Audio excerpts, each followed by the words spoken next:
ಪ್ರಾಣವನ್ನು ಅಂಗೈಯಲ್ಲಿಟ್ಟುಕೊಂಡು ಶಾಲೆಗೆ ಹೋಗುವ ಮಕ್ಕಳು, 50 ಜನ ಕೂರೋ ಬಸ್ಸಲ್ಲಿ 120ಕ್ಕೂ ಹೆಚ್ಚು ಪ್ರಯಾಣಿಕರು. ಎಷ್ಟು ಬಾರಿ ಮನವಿ ಕೊಟ್ಟರೂ ಸ್ಪಂದಿಸದ ಕೆಎಸ್ಆರ್ಟಿಸಿ ಅಧಿಕಾರಿಗಳು. ಮಕ್ಕಳಿಗೆ ಉಚಿತ ಬಸ್ ಇದೆ ಎಂದು ಸದಾ ನಿರ್ಲಕ್ಷ್ಯ ವಹಿಸುವ ಸಿಬ್ಬಂದಿ. ಇದು ಚಿಕ್ಕಬಳ್ಳಾಪುರ ಜಿಲ್ಲೆ ಗುಡಿಬಂಡೆ ತಾಲೂಕಿನ ನಿತ್ಯದ ಗೋಳು.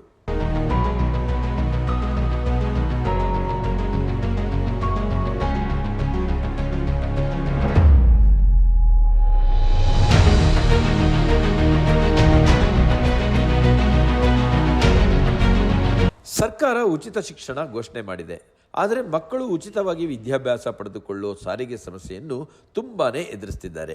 ಗುಡಿಬಂಡೆ ತಾಲೂಕಿನ ಆದರ್ಶ ವಿದ್ಯಾಲಯದ ವಿದ್ಯಾರ್ಥಿಗಳು ಶಾಲೆಗೆ ಸಮಯಕ್ಕೆ ಸರಿಯಾಗಿ ತೆರಳಲು ಪ್ರಾಣವನ್ನು ಅಂಗೈಯಲ್ಲಿಟ್ಟುಕೊಂಡೇ ಓಡಾಡಬೇಕಿದೆ.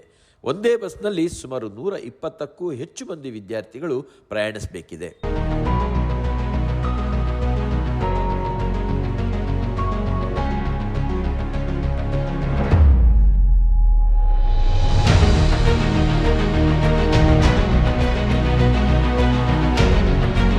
ತಾಲೂಕಿನ ಬೀಚಗಾನಹಳ್ಳಿ ಕ್ರಾಸ್ ಬಳಿ ಇರುವ ಆದರ್ಶ ವಿದ್ಯಾಲಯಕ್ಕೆ ವಿವಿಧ ಕಡೆಯಿಂದ ವಿದ್ಯಾರ್ಥಿಗಳು ಆಗಮಿಸುತ್ತಾರೆ.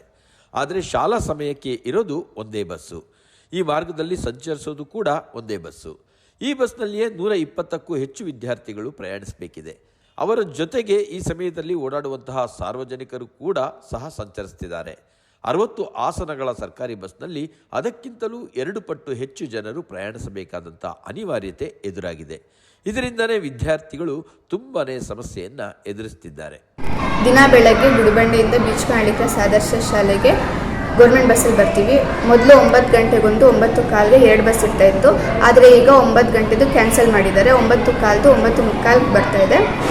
ಇಲ್ಲಿಗೆ ಬರೋಷ್ಟೊತ್ತಿಗೆ 10:20 ಆಗುತ್ತೆ. ಅದಕ್ಕೆ ನಮ್ಗೆ ಪ್ರೇಯರ್ ಮಿಸ್ ಆಗ್ತಾ ಇದೆ. ಕ್ಲಾಸು 10 ಮಿನಿಟ್ಸ್ ಲೇಟ್ ಆಗ್ತಾ ಇದೆ. ಕ್ಷೀರಭಾಗ್ಯ ಸಿಗ್ತಾ ಇಲ್ಲ. ಸಾರಿಗೆ ಇಲಾಖೆಯವರಿಗೆ ಮನವಿ ಪತ್ರ ಕೂಡ ಕಳಿಸಿದ್ದೀವಿ, ಆದರೆ ಅವರು ಕ್ರಮ ಕೈಗೊಂಡಿಲ್ಲ.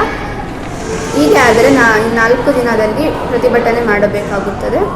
ಅನೇಕ ಬಾರಿ ಈ ಸಂಬಂಧ ಅಧಿಕಾರಿಗಳಿಗೆ, ಜನಪ್ರತಿನಿಧಿಗಳಿಗೆ ಸಹ ದೂರು ಕೊಟ್ಟಿದ್ರೂ ಯಾವುದೇ ಪರಿಹಾರ ಸಿಕ್ಕಿಲ್ಲ. ಸಮಸ್ಯೆ ಮಾತ್ರ ಬಗೆಹರಿತಿಲ್ಲ. ಏನಾದರೂ ದೊಡ್ಡ ಅಪಘಾತವಾದರೆ ಮಾತ್ರ ಇದಕ್ಕೆ ಹೊಣೆ ಆಗ್ತಾರೆ, ಅಥವಾ ಪ್ರಾಣಗಳು ಹೋಗುವವರೆಗೂ ಈ ಸಮಸ್ಯೆಯನ್ನು ಬಗೆಹರಿಸುವುದಿಲ್ಲವೇ ಅನ್ನೋದು ಸ್ಥಳೀಯರ ಪ್ರಶ್ನೆಯಾಗಿದೆ.